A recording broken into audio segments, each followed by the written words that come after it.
Gaza में Hamas के ठिकाने पर हमला, आईडीएफ ने किया मिसाइल से हमला, हमास की निगरानी चौकी को ध्वस्त कर दिया है। हमास के कई लड़ाके इसमें मारे गए।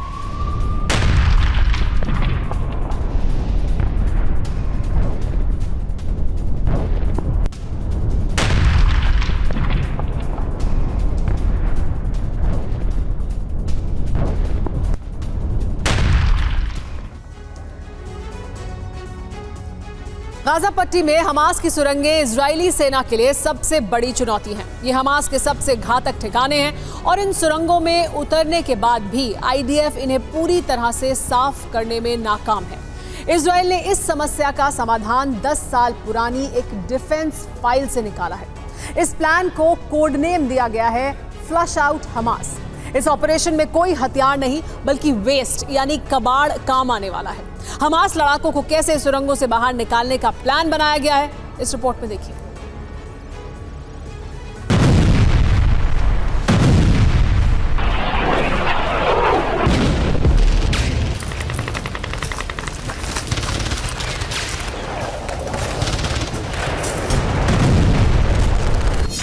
सुरंगें हमास लड़ाकों की सबसे सुरक्षित पनाहगाह है। इन सुरंगों के सफाई के लिए इजरायली सेना कई दिनों से ऑपरेशन चला रही है।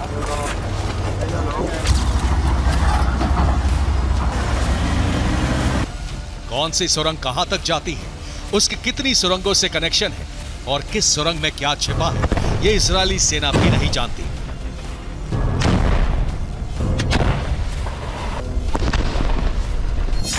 अब इन सुरंगों को एक झटके में साफ करने का इजरायली ऑपरेशन लगभग फाइनल स्टेज में है।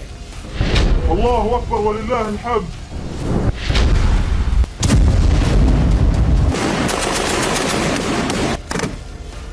इन सुरंगों को तबाह करने का बिना हथियार वाला प्लान तैयार है। सुरंगों को गाजा के सीवेज सिस्टम से जोड़ने का प्लान बनाया गया है।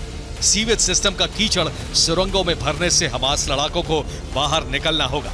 अब से पहले 2013 में मिस्र हमास की सुरंगें सीवेज के कीचड़ से बंद कर चुका है। मिस्र ने गाजा से सिनाई तक हथियार पहुंचाने वाली सुरंगें इसी तरह बंद की थी। इजरायली सेना की स्पेशल फोर्सेस इन सुरंगों में ऑपरेशन चला रही है, लेकिन कोई बड़ी कामयाबी नहीं मिली है। इसीलिए सिर्फ सीवेज सिस्टम ही नहीं बल्कि कई और तरीके आजमाने का प्लान तैयार है। गाजा पट्टी भूमध्य सागर से सटी हुई है। गाजा पट्टी के बेत लाहिया से यूनुस खान तक हमास ने सुरंगें बना रखी हैं। इजरायल को इन सभी सुरंगों के बारे में सटीक जानकारी नहीं है, लेकिन इजरायल ये बखूबी जानता है कि सभी सुरंगें एक दूसरे से जुड़ी हुई हैं।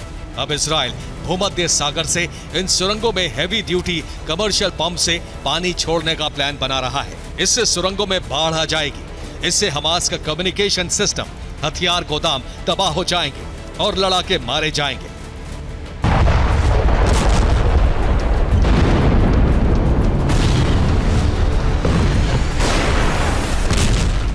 इजरायली फोर्सेस ने 80 मीटर गहराई में बनी सुरंगों पर बंकर बस्टर से हमले भी किए, लेकिन कोई बड़ा फायदा नहीं हुआ। इसीलिए सीवेज और बाढ़ के साथ साथ सुरंगों में गैस छोड़ने का प्लान भी तैयार है।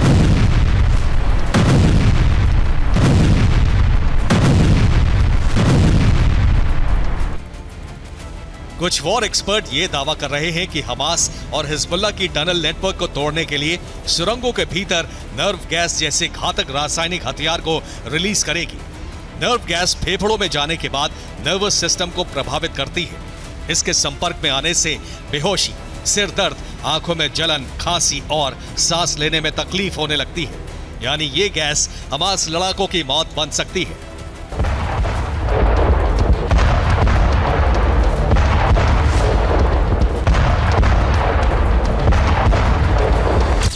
लेकिन नर्व गैस छोड़ने से पहले आईडीएफ ने ऐसा प्लान बनाया है जिससे हमास के लड़ाके सुरंगों से बाहर ना निकल पाए।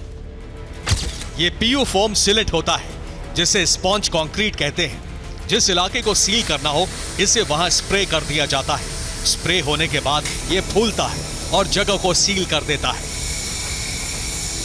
इसके लिए इजरायल ने स्पॉन्ज बम तैयार किए। दरअसल ये सीक्रेट हथियार झाग पैदा करता है जो तेजी से फैलता है। बम फटने के बाद स्पॉन्ज कंक्रीट खाली इलाके में फैल जाता है। स्पॉन्ज बम 2 तरह के केमिकल से मिलकर बना है। बम का पिन हटाते ही दोनों केमिकल आपस में मिल जाते हैं। फोम निकलते ही वो कंक्रीट की तरह सख्त हो जाता है। हमास की सुरंगों को तबाह करने के लिए इजराइल ने 4 रणनीतियां बनाई हैं और ये सभी हमास के लिए घातक साबित होने वाली हैं। Bureau report, TV9।